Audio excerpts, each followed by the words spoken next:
dengan alasan sebagai berikut.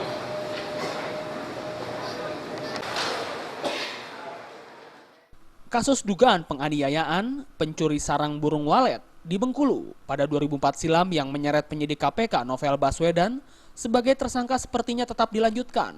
Hal tersebut merujuk kepada keputusan Hakim Tunggal Pengadilan Negeri Jakarta Selatan, Zuhairi, yang menolak gugatan pra-peradilan yang diajukan Novel terkait penangkapan dan penahanan dirinya oleh Barreskrim Polri. Majelis Hakim menyebutkan proses penangkapan dan penahanan Novel oleh tim Barreskrim Polri sudah sesuai prosedur. Majelis Hakim berpendapat bahwa dasar hukum dalam berita penangkapan yang berbeda dengan laporan polisi dapat dibenarkan.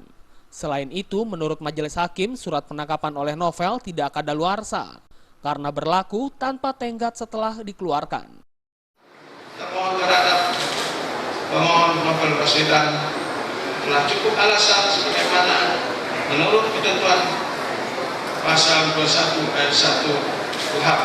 Dengan demikian, dalil permohonan pemohon tersebut di atas tidak beralasan hukum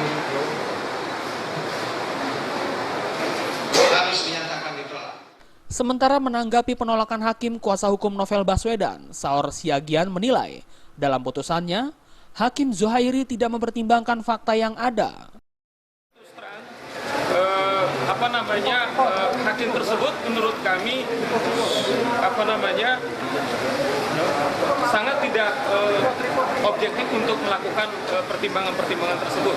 Nah, oleh karenanya bagi Pak Novel Baswedan sesungguhnya karena secara fakta hukum bahwa Presiden meminta untuk dia tidak ditahan, bagi dia bukan soal menang dan kalah, tapi bagi dia adalah bagaimana proses daripada penegak hukum ini bisa ditegakkan. Barreskrim Mabes Polri menangkap dan menahan Novel Baswedan pada tanggal 1 Mei 2015 di kediamannya di Kelapa Gading, Jakarta Utara. Kasus yang dituduhkan polisi kepada Novel terjadi pada tahun 2004. Novel, yang saat itu bertugas di Polres Bengkulu, disangka menganiaya seorang pencuri sarang burung walet hingga tewas. Dari Jakarta, Rudi Wijaya melaporkan.